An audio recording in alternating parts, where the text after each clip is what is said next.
This is Horizons Middle East and Africa, our top stories this morning. It's decision day with the Fed set to deliver its final rate cut of the year, with markets primed for a cut. Traders standing by for guidance from Chair Jerome Powell on the path ahead.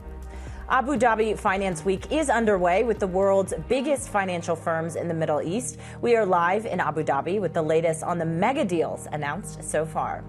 And SpaceX said to be planning an IPO that would seek to raise more than $30 billion, making it the biggest listing of all time. It's just gone past 9 a.m. across the Emirates, 7 a.m. here in Johannesburg. I'm Jennifer Zabasaja in for Jumana Bersechi, and it is finally the Federal Reserve decision day. We've been waiting for this for the past few days, and of course, the last one of 2025. Many markets investors are anticipating a cut, but it's really what the messaging is from Jerome Powell after we get that decision that many investors are paying attention to, as well as the dot plot and what, in fact, the path ahead looks like for 2026. If we take a look at, though, where markets are positioned before that decision, it's looking like most investors are sitting on the sidelines, as it seems, because if we take a look at U.S. equity futures, not doing much of anything right now, although we are seeing them marginally higher right now, though many investors, again, just waiting to see what the path ahead looks like, especially if we take a look at where the Federal Reserve is compared to some of the other central banks across the world. If we take a look at the 10-year benchmark, it's little change in early trading right now. The 10-year yield is at about 4.18 there. We did see yields higher across the curve Tuesday, following that JOLTS data that we did get, which showed October job openings, which actually increased to the highest level in 5 months.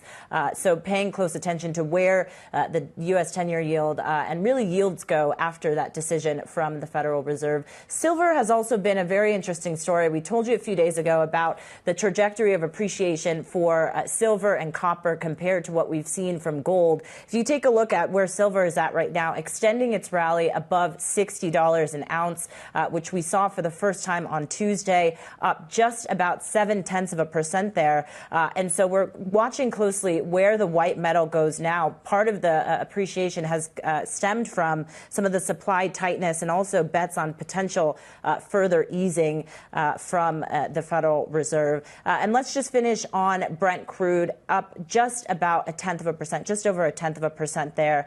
Though it is holding its biggest two-day drop in a month, we're seeing Brent crude trading at about $62 a barrel there. And let's just bring you your terminal chart for the day as we do await that decision from the Fed. A look at some of the increased divergence that we're seeing between where rates are and also where the dollar is. So we're seeing the greenback today currently steady, heading into the decision. But the question is really what the path looks like ahead for the greenback, especially if we do see some of those changes into the potential cuts and the potential trajectory for the Fed into 2026. And again, how that compares to central bank activity globally and what that then means for yields and for rates moving forward. Let's, though, zoom in on how markets in Asia are faring. Min Min Lo is standing by in our Hong Kong studio. Min Min, what are you watching? Hey, I am watching the Chinese markets here because we got the CPI data today coming in bang in line with estimates at 0.7%. And this is good news because it is actually the strongest print we have seen since early 2024. The PPI, though, disappointing. They're missing estimates, continuing to decline by over 2%. And it seems like markets are focused on the bad news there on the PPI.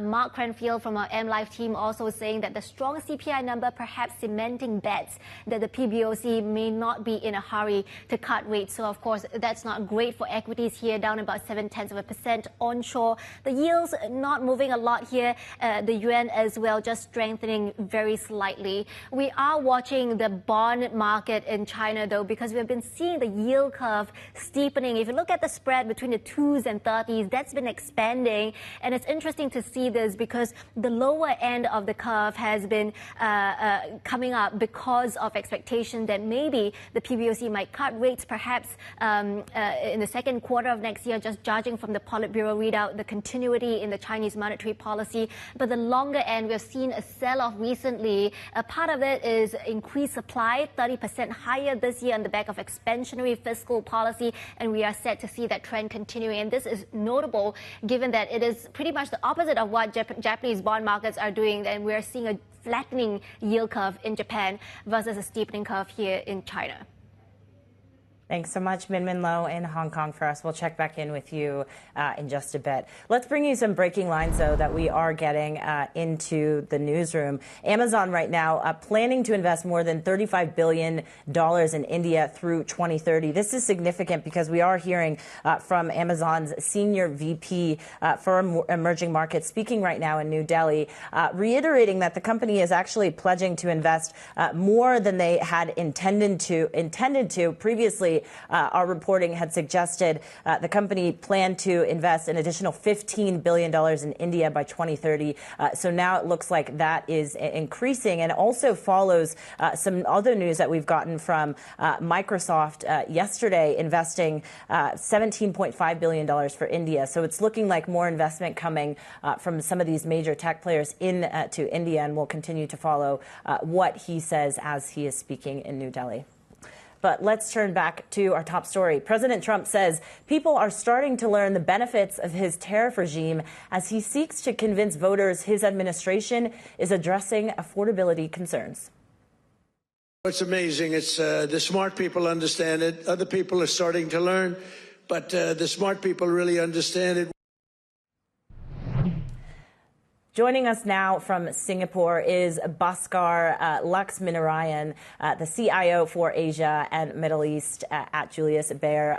Bhaskar, so great to have you. So let's just start here because in your firm's 2026 outlook, you touch on some of the concerns investors have had with this new administration in the U.S. and the policy of the administration. Where has that gone to? What's changed in the past few months that we've seen some of this tariff regime take hold? Thank you for that, Jennifer. Happy to be here. And, fundamentally, I think we are in a multipolar world where countries are now beginning to look more internally at their own interests as primary, more than anything else. So global trade as we knew it is taking a structural shift. There will still be global trade, but I think that the terms of that trade will change significantly across multiple partners in this world. And I think what you're seeing that is expressed possibly much more starkly and much more, I would think in a way that people were not expecting out of the US. But I think you're going to see a similar sort of playbook that will be done in many other countries. It could be on bilateral basis, it could be on a global basis, but I think this multipolar world is in existence and something that we are recognizing, and we are saying that investments in portfolios should reflect that reality. Let's pivot, Bhaskar, to what we're waiting for today, which is, of course, the Federal Reserve decision. Many investors pricing in a cut today, but there's a bit of focus on varying degrees of what might come out of this meeting today, right? The dissents, potentially the dot plot. What is it that you're squarely focused on? So, I'm sure you've heard this term called the hawkish cut, meaning they're going to cut, but they're going to give you some reasons as to why. Either the future ones will be delayed or they will be highly data dependent, would be the kind of terminology I think that would be used. So I think you're going to see that there is going to be there's right now the markets are guessing about an 89 to 90% cut for the announcement. But I think they're also thinking that, look, yes, the job data is not looking great, but then inflation could also be on the upswing. Especially because of tariffs and other things, as the world adjusts to this new paradigm. So I think it's going to be sort of a cautionary messaging after the cut or with the cut. Does this affect potentially your positioning as far as duration goes in the U.S. and potentially elsewhere? Yes, absolutely. I think in that sense of the word, being shorter duration, meaning the roll-down effect is better for you. So yes, being slightly shorter duration is good. At the same time, I still think the preference is to buy private sector credit, meaning credit over government bonds, is still, the credit markets are possibly still, despite the fact that the spreads are very narrow, I still think offer a slightly better risk reward within the bond universe. Where do you focus then as you look into 2026? Is it still on the U.S.? Are you looking to potentially other markets to increase your exposure, especially if we talk about some of these other central banks diverging from potentially what we see from the Fed and the new Fed chair next year? Yes. So in one sense of the word, like I said, we're becoming a multipolar world, and I think we should take that into account for the rest of the decade and possibly into the next. And that would essentially mean you are much better off having a more diversified portfolio. Portfolios that gotten very concentrated towards the US, both on equities and credit. And I think it's time to move that along a little bit towards the rest of the world for the remaining part of this decade. So I would say one should go possibly around neutral to maybe staying slightly overweight the US, but not extremely so. And I think you can find a lot of replacement, a lot of opportunities, especially given what's happening in Europe, what's happening in China, what's happening in India, Japan. So I think there are multiple market opportunities outside of the US today that give you a viable way to diversify your portfolio. What about dollar exposure, Bhaskar? Okay. So, this is a great question. Unfortunately, yes, I think the dollar might go down. Depending on how it goes down, it could go down in stages. I think that's the most likely way. But the fact is, I don't think I want to say the dollar is bad and then bet on another fiat currency, except maybe the Swiss franc or the Sing dollar. But here, these two currencies don't have a very deep market to buy. So I would still own, I would say, partially dollar assets or real assets wherever possible to sort of stymie or to sort of reduce the effect of the dollar decay. Gold would be another great one to buy. Despite everything that's happened, despite the run we've had, gold still stays very central to portfolio construction. And we'll see how that pans out after the decision today. Thanks so much, Bhaskar Laxminarayan, Julius Baer, CIO for Asia and the Middle East, joining us there. Now, for a look at some of the other stories we're following today. JP Morgan shares dropped after it flagged $105 billion in expected spending next year. That guidance is higher than the top estimate from analysts surveyed by Bloomberg. JP Morgan's consumer and community bank head, Marianne Lake, says the anticipated cost growth is due to volume and growth-related expenses, as well as inflation. And President Donald Trump says Russia has the upper hand in its war on Ukraine, citing the country's size and strength. Trump has also criticized European leaders for what he calls excessive dialogue that has produced scant results. European leaders have pushed back against his remarks, with some calling for greater independence from the U.S. on security policy. Now, coming up, we'll discuss Abu Dhabi's rapid ascent as a global financial force and the billions fueling its rise. That's next. This is Bloomberg.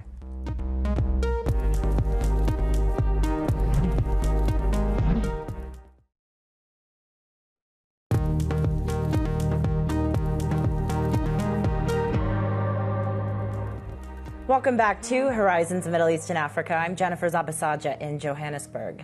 Deep pools of wealth have given Abu Dhabi unprecedented sway over global finance, with the emirate now drawing the world's biggest financial firms and thousands of professionals to its fast-growing financial hub.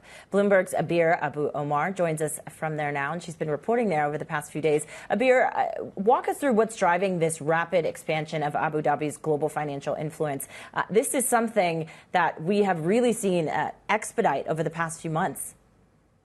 Yeah, absolutely, Jen. Good morning. So we have been here in Abu Dhabi over the past 2 days covering the Finance Week, where a lot of the people that Bloomberg usually covers have been rolling into town after the Formula One weekend. But essentially, this is a story that's been happening in Abu Dhabi over the past couple of years. I was looking at some numbers this morning, actually, and the numbers of companies that have set up at the ADGM, that is the financial hub in Abu Dhabi, has accelerated by over 200% last year. And just in mid 2025, the number was over 40%. So a lot of the people that I was speaking to yesterday, and a lot of the people that the team had been speaking with over the past couple of days, has been saying they're coming up, they want to set up operations, and the reasons behind it are a little bit, it's simple, but it's not that simple, but essentially money.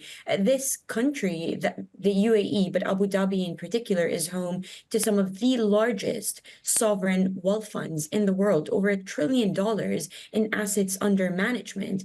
And so people want to come here. They want to set up shop because the sovereign backing is just impressive in Abu Dhabi. And we've seen the deal flow over the past few months, certainly this year. One example that comes to mind is the Brevin Howard Lunate deal. We also know about the Blackstone and Lunate deal. Those are billions of dollars that international investors are coming into this town to try to achieve. Given how much capital there is there, Baer, and you just walked us through some of the sovereign wealth funds there, are we seeing similar trends amongst some of these investors? So what we know about the, what we know about the investors coming in here is that the, investors, international investors are coming to Abu Dhabi, they're setting up shop, they're hiring people, they're putting in the work. But a lot of what we're seeing is that so far, the assets that they're managing are abroad. So what I was asking people yesterday is, are you coming in? Are you investing inwards? And the answer was pretty much, so far, we're setting up shop. So far, we're having talent in Abu Dhabi, but the investments so far outside of the country, with the hopes of having that come in domestically.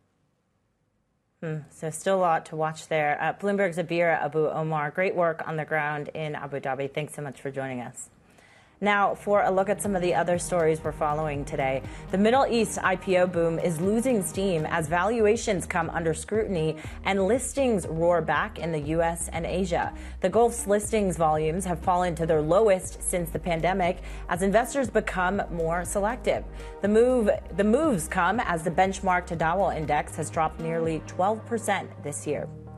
And the Saudi Ministry of Investment has granted HSBC a regional headquarters license for its capital markets and advisory business. According to the statement, the HSBC capital entity will allow the lender to further strengthen its position as the region's leading investment bank. HSBC Saudi Arabia's CEO Faris Al Ghanam will also head up the new entity. Coming up, more than a moonshot. SpaceX said to move ahead with plans for what could be the biggest IPO in history. More on that from our Bloomberg Scoop. Next, this is Bloomberg.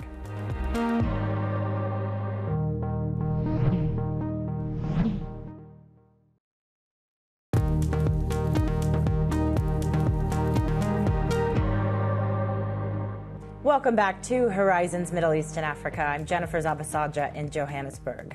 Bloomberg has learned that SpaceX is moving ahead with plans for an IPO next year. Sources say it aims to raise significantly more than $30 billion, with the company seeking a valuation of about $1.5 trillion. Let's bring in Bloomberg's Julia Fioretti for more on this. So, Julia, we mentioned how significant this could be. Give us some context, though, especially if we talk about historical terms and really what this IPO could signify. So, Jennifer, as you say, it's extremely significant if this IPO does come to pass. Raising over $30 billion would make it the world's largest IPO ever. It would surpass the amount raised by Saudi Aramco back in 2019 when it raised about $30 billion. So it's certainly looking like this will be another record. And it obviously comes as the US IPO market is recovering gradually. It's been a gradual recovery for the past 3 years. And there are expectations growing that 2026 will be the breakout year of sorts, where we'll actually see a lot of companies that either delayed their IPOs because of the US government shutdown, or they've just been holding off because it's been a little bit tentative, will actually finally come to market. And if SpaceX does come, then obviously this will be one of the very large, frankly, the most highly valued private company currently to come to market with this valuation of $1.5 trillion, as you said. Why is SpaceX pursuing an IPO, Julia? What do we know? What have we heard from the company? So we know that it's been growing parts of its business, particularly the Starlink space satellite business, and for the internet, including the promise of a direct-to-mobile business. So that's basically driving most of its revenues, and it's increasing. Is forecasting that those revenues will increase significantly next year, with most of that coming from Starlink. It's also investing really heavily in its Starship Mars and Moon rocket. And so obviously it's planning to use some of the proceeds from an eventual IPO to invest in space-based data centers, and that includes buying the chips required to run these data centers. There's a lot of investment there that it will need. So in the meantime, Julia, what is it we're paying attention to, especially given that this was a Bloomberg scoop from our team? What are you watching for as it pertains to this IPO in particular? Well, we'll certainly be watching every step of the IPO, including the advisors that they hire, and the valuation, if it changes, the eventual target fundraising given to make sure to see if this continues to be a record IPO, and quite how much of a record IPO, how much over 30 billion it does end up raising. And obviously, it would be one of the main privately owned tech companies to go public in a long time, and at such a scale. So we'll be watching it sort of at every step in the way as this does advance. Yeah, shaping up to maybe be a pretty historical year for the IPO market in the U.S. and potentially even SpaceX. Julia Fioretti, Bloomberg's Asia Equity Capital Markets reporter. Julia, thanks so much for joining us.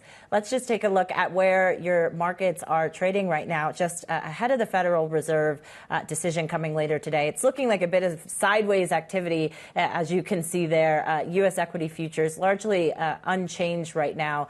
Euro Stock 50 futures pointing downwards by about 0.2% there if we take a look at Euro Stock 50 futures. But of course, as we've been mentioning, many investors waiting to get some indication on what the Federal Reserve is planning to do next after this final decision of 2025. We have mentioned that a quarter-point cut is largely baked in, but the question is, do we get a hawkish tone from Federal Reserve Chair Jerome Powell? Potentially, what do the dissenters look like, and what does that mean for global rates, as you can see the U.S. yields there on the board? All right, coming up, we lay out the main economic themes next year as we're joined by Khatija Haque, Mastercard Economics Institute's chief economist for Eastern Europe, Middle East, and Africa. That's next. This is Bloomberg.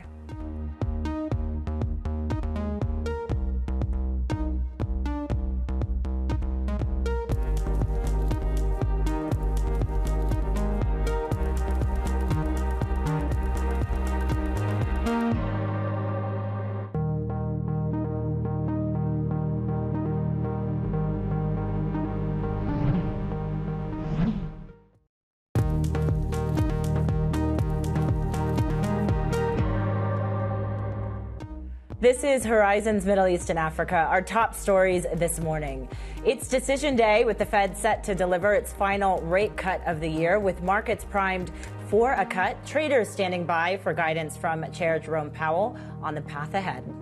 SpaceX said to be planning an IPO that would seek to raise more than $30 billion, making it the biggest listing of all time. And Australia's social media ban for youths is now in effect. We have the details on this landmark move. It's just gone past 9:30 a.m. across the Emirates, 7:30 a.m. here in Johannesburg. I'm Jennifer Zabasadja in for Jumana Bersetchi. And of course, as we mentioned, it is the decision day for the Federal Reserve. We've been waiting for this amid a number of central bank activity this week. Yesterday, we had the RBA and still really waiting to see what the Federal Reserve Chair, Jerome Powell, telegraphs about the path ahead for 2026 and potentially what tone we get from the chair and from the committee. In fact, if we take a look at where markets are trading, though, right now, trading a bit sideways, investors seemingly on the sidelines until we get some indications about this decision. S&P futures not doing a whole lot right now. If we take a look at the U.S. 10-year yield, though, we're seeing it little change, marginally lower right now, but still significant what we did see on Tuesday after we did get that JOLTS data, which showed October job openings in the U.S. actually increasing to the highest level in 5 months. Yields across the curve were higher. Right now, the U.S. 10-year benchmark, though, at 4.1819 there. Silver, also an interesting story, as we've mentioned over the past few days. Silver and copper appreciating a bit faster than we have seen from gold, although there has been quite a big bull case for gold in the past few months. Silver up just over 0.8% there, extending its rally from Tuesday, where it broke above $60 an ounce, trading at about $61.17 an ounce there. And let's just finish on Brent crude right now. It's marginally up right now, just over 0.1% there. But still, there are still quite a few concerns about oversupply that's playing into the energy picture and playing into sentiment more broadly. And we're waiting on a few more reports from some of the major energy and oil industry agencies, to get some indication of what this looks like next. Brent crude at about $62.04 a barrel there. And let's just bring you your terminal chart quickly. As we await the Federal Reserve decision later today, we are seeing an increased divergence between what we're seeing with the dollar and also global rates. The greenback right now, largely steady heading into the day. But the question is, where does it go next, especially if we do, in fact, get a hawkish signal from the Fed? And what does that mean? And how does that compare to what we're seeing from other central banks globally? And thus, what does that mean for global rates and yields more broadly? All right, let's check in on how markets in Asia are faring. Min Min Lo is in our Hong Kong studio with more. Min Min, what are you watching? Hey, Jen, it's the same picture here in Asia. You look at the Asia Pacific benchmark, also looking unchanged this morning. Investors, as you said, on that wait and see mode as they wait to see what the Fed does overnight. But here you can see some of the regional benchmarks are in the red today, especially the Hang Seng, because we are digesting the inflation data, right? CPI coming in at 0.7%, pretty good, but the PPI has been disappointing and looks like investors are focusing on the bad story here. The Kospi as well, slipping just slightly, but we did have a story of SK Hynix weighing a U.S. listing, and that stock is up a couple of percent today, helping to lessen the decline on the Kospi here. But we flip the board, we're taking a look at the yen, because we are, of course, looking ahead to the BOJ rate decision next week, and investors pricing in a near 90% chance of a rate hike. And despite that, you still see the yen weakening. It strengthened a little bit today, but now still at the 156 handle here. This is despite the BOJ Governor Ueda yesterday signaling that the rate hike in December, or potential rate hike, I should say, he said is not necessarily going to be a one-off, and the BOJ will adjust its monetary policy as necessary until rates naturalize. But that rising yields in Japan also of concern, prompting Takaichi to comment on it during the parliamentary session today, saying that JGB markets is among the most stable in the world, but still we are seeing yields not enough to increase appetite for JGBs, I would say. Yeah, that kind of similarly, we heard that from Scott Bessent over the weekend. Let's leave it there, though. Min Min Lo in Hong Kong. Min Min, thanks so much for that update. Now, Australia's social media ban for youths is now in effect. It's a landmark move that aims to keep those under 16 off social media platforms. Children can no longer have their own accounts, and firms violating the rule face fines of up to $33 million. Companies, including Facebook, Instagram, and Snapchat, are subject to the new regulations. They've all pledged compliance, but some firms say the rules have been rushed through and risk pushing children into more dangerous corners of the internet. The Australian government, though, estimates 86% of children in the country aged 8 to 15 use social media.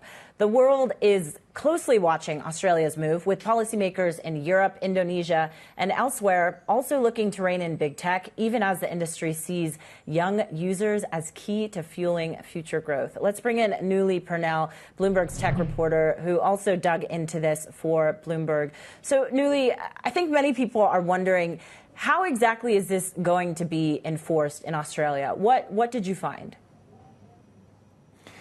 Right, Jennifer, that's a key question, because some opponents have pointed out all along that kids are going to find a way around it. The government, though, saying, well, we have rules against alcohol and tobacco for young people, and they get around those.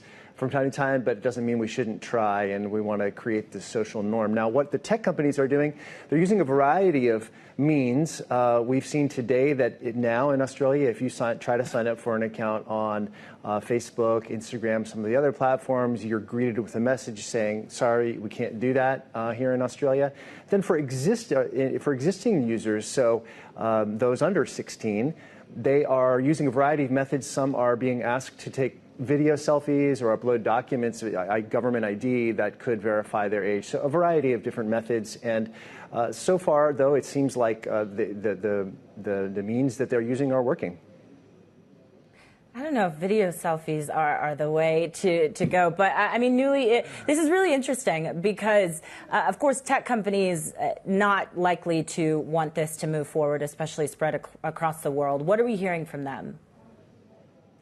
They've been very vociferous since the law passed last year that they're opposed to it. They have, I've covered these sort of issues before when countries talk about different regulations they might like to impose on tech companies. Often they're pretty low profile about it. They want to work behind the scenes and see if they can't work with regulators. In this case, though, they've been very vocal from the outset that they think it's a mistake, they think it's misguided. They say, many of them, we have robust safety procedures in place already.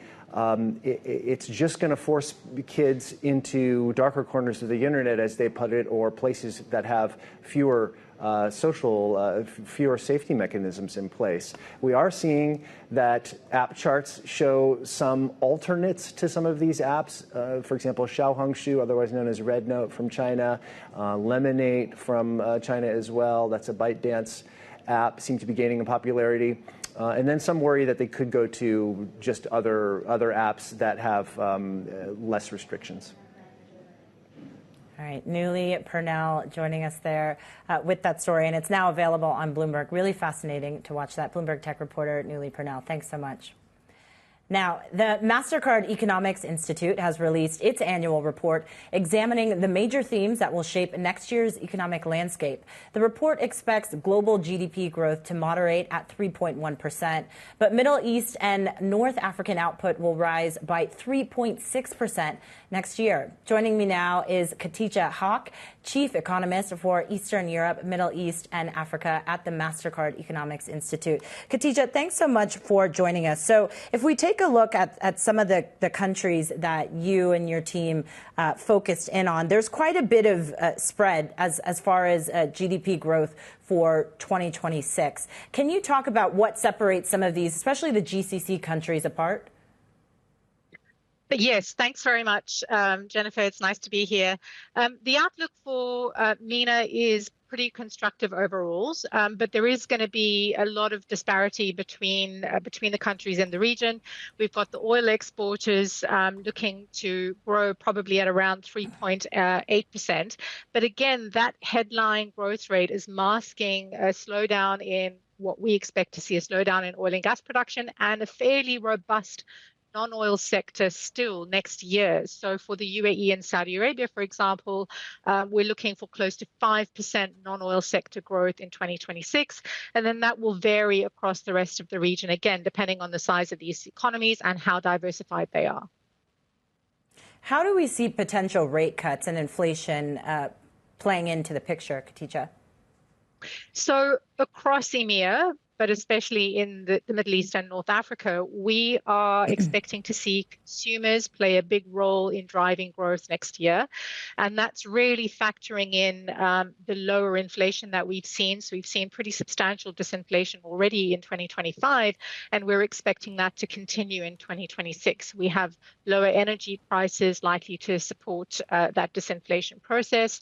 We also have rate cuts, which are going to feed through to the GCC directly, but also allow oil importing countries more room to lower rates, given that global rates are going to be easing.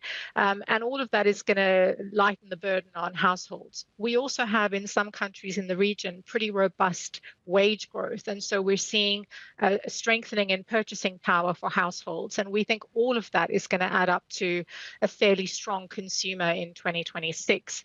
Besides consumption, We are also seeing significant investment. We have seen that over the last couple of years, and we're expecting that to continue as a big contributor to growth in the region next year as well.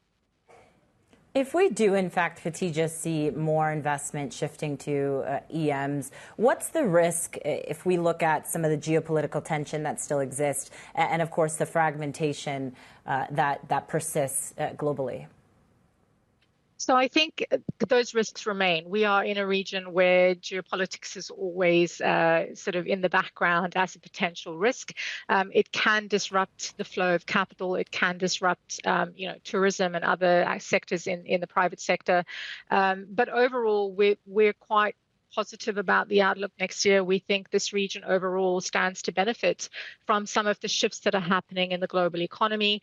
It's very, the region is very well positioned with very strong logistics infrastructure, low energy costs, broadly, stable political environment to facilitate that inward investment, particularly in the GCC.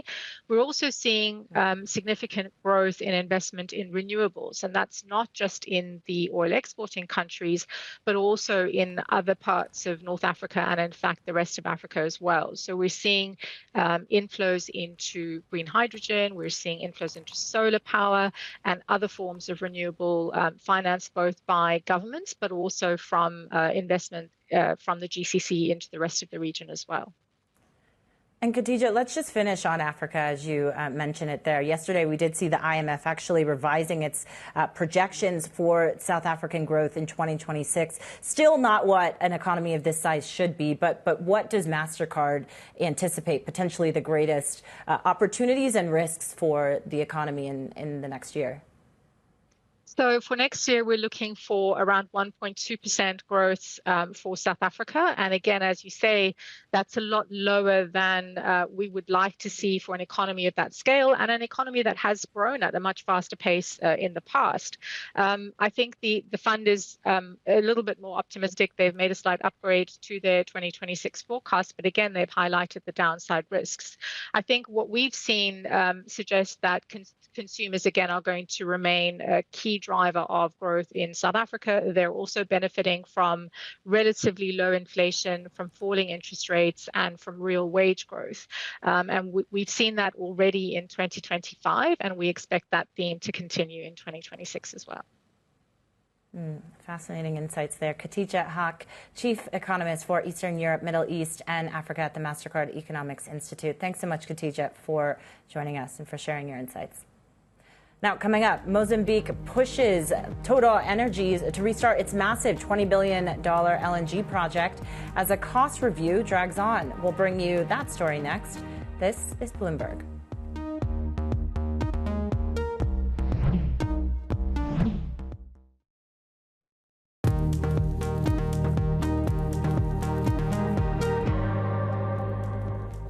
Welcome back to Horizons Middle East and Africa. I'm Jennifer Zabasaja in Johannesburg. Mozambique's president is turning up the pressure on TotalEnergies, urging the French energy major to resume work on its long-delayed $20 billion LNG megaproject, despite an ongoing audit into billions of dollars in additional costs. For more, let's bring in Bloomberg's Andira Oganga, joining us now from Kigali, Rwanda. Andira, why has resumption of operations taken so long? I remember us reporting on this about a year ago. What's going on? Exactly, Jennifer. So it's been a long time coming, and yet they're yet to reach an agreement on how they're going to move forward. If we listen to the president yesterday, he was giving the political signaling that Total can move forward with the project. But on the other hand, Total is saying we want a binding financial agreement and also regulatory green light. The bone of contention here, $4.5 billion that Total said has been accrued over a period of 4 years ever since they declared a force majeure in 2021 following a rise of Islamist insurgencies near the area where the project was. And what they want is a formal approval to ensure that they can offset this amount against future taxable income, or rather revenue. And the Total CEO says that this is the final but also a crucial step in ensuring that they resume this project. On the other hand, the president says, no, it's not. You can continue with the project as we do the audit. And the president was telling Bloomberg audits take time because some of these machines are stored in foreign countries. They're dealing with international contracts. But even though it it takes time. It's been a year, and so we are looking at a soft deadlock between both parties where they maintain that the project is going to resume, but the timelines are not clear at this point. And even if you take out this agreement that they need on the $4.5 billion, there's still other issues that they need to look at and agree on, one of them being security and assurances, particularly in the Cabo Delgado area. And this brings a lot of tension between the two of them, and it makes realistically starting it difficult. And even if they start, it will be in phases. It will not be full-time. And this changes timelines because now exports are likely to begin rather in 2029 rather than 2028. And it creates a mismatch between obligations that Mozambique has to honor financially vis-a-vis the income that will be coming in. So what is Mozambique then exploring following the delay of this project? They're looking at a couple of options. One of them is going to the market and reprofiling their debt. And though there was chatter about them restructuring their debt, that's not likely going to be the option. They say they have a solvency, or rather a liquidity issue, not a solvency issue. And so they're looking at their bonds. They want to extend maturities without touching the coupons or touching the principal. And other things that they'll also be doing is going to the IMF. They want to get a program from the IMF so that they can boost the liquidity in the country. But then this comes with a lot of conditionalities. The IMF wants them to reduce their public wage bill. They want them to reduce budget deficit. And these are really difficult decisions, particularly bearing in mind the kind of year that Mozambique has had, bearing in mind the post-election violence that they had. But if they don't make these changes, then they risk running out of money. And rather than liquidity, they'll be looking at a solvency crisis.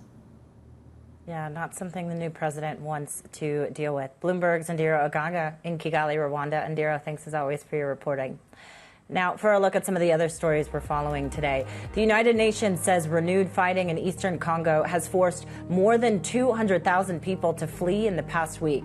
This comes as rebels continue to advance just days after U.S. President Donald Trump declared that peace had been reached in the long-running conflict.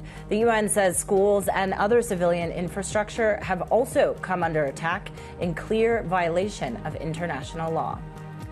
And the streets of Dar es Salaam were deserted on Tuesday as residents stayed indoors to avoid arrest as a violent crackdown discouraged planned protests. Demonstrations were expected to coincide with the country's Independence Day, but the government canceled celebrations and dismissed online protest videos as fake. Now, coming up, we hear from the IMF's Middle East and Central Asia director on what's been driving growth in the Middle East this year. That's next. Stick with us. This is Bloomberg.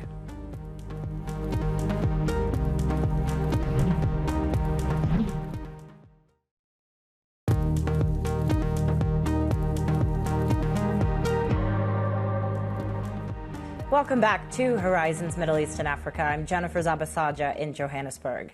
The IMF says economies in the region remain resilient despite the year being one of several shocks. Speaking to Bloomberg's Abir Abu Omar in Abu Dhabi, Jihad Azour, who oversees the Middle East, North Africa and Central Asia for the IMF, says growth in the GCC was mainly driven by the non-oil sector. Here's some of what he had to say.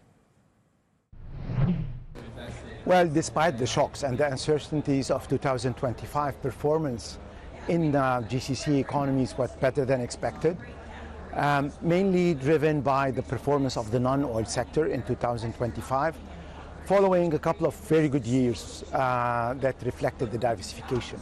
In addition to that, the increase in oil supply, about almost 2 million barrels a day, helped the GCC countries also to have a strong performance on the oil sector. Good progress on growth. Inflation is still under control, around 2%. We have some narrowing in the current account situation, but broadly speaking, the economy is doing well and investments are in the right direction. But that means, the non-oil story in the region, whether we talk about Saudi Arabia or the UAE, actually has been quite resilient. It's been quite good. But we are seeing oil prices. Brent is edging closer to $60 a barrel. Now that's below the fiscal break-even price for a lot of the countries in the region. Does that not cause any concern over the medium term at all? Well, the situation changes between countries who have buffers and those who have less buffers. But currently, when we look at the situation, the fiscal is relatively in a consolidation mode. And this is direction that we have seen in the last couple of years, and we expect it to continue. In addition to that, the capacity of increasing the supply on oil helped countries also increase their revenues, even if the oil price went down. That was Jihad Azour, IMF Director for Middle East, North Africa, and Central Asia, speaking with Bloomberg's Baer Abu Omar in Abu Dhabi. Now, for a look at some of the other stories we're following today, Saudi Arabia says it can slash its budget deficit in 2026 after a year in which spending and bond issuance soared to fund huge infrastructure projects. Wall Street, though, isn't convinced. While the Saudi government sees the fiscal shortfall at 3.3% of GDP next year, analysts at Goldman Sachs and Bank of America estimate the figure will be far higher. Goldman predicts the gap coming in at 6%, while Bank of America forecasts a deficit of about 5% in 2026. And Brookfield Asset Management and the Qatar Investment Authority are teaming up on a $20 billion venture to invest in AI infrastructure. New York-based Brookfield and Quai, a newly formed subsidiary of Doha's $524 billion wealth fund, will contribute capital to invest in AI infrastructure in Qatar and select international markets. Brookfield will invest through its newly launched AI fund, which aims to mobilize as much as $100 billion of investments globally. That is it for Horizons Middle East and Africa. I'm Jennifer Zabasaja in Johannesburg. Stick with us for Daybreak Europe. This is Bloomberg.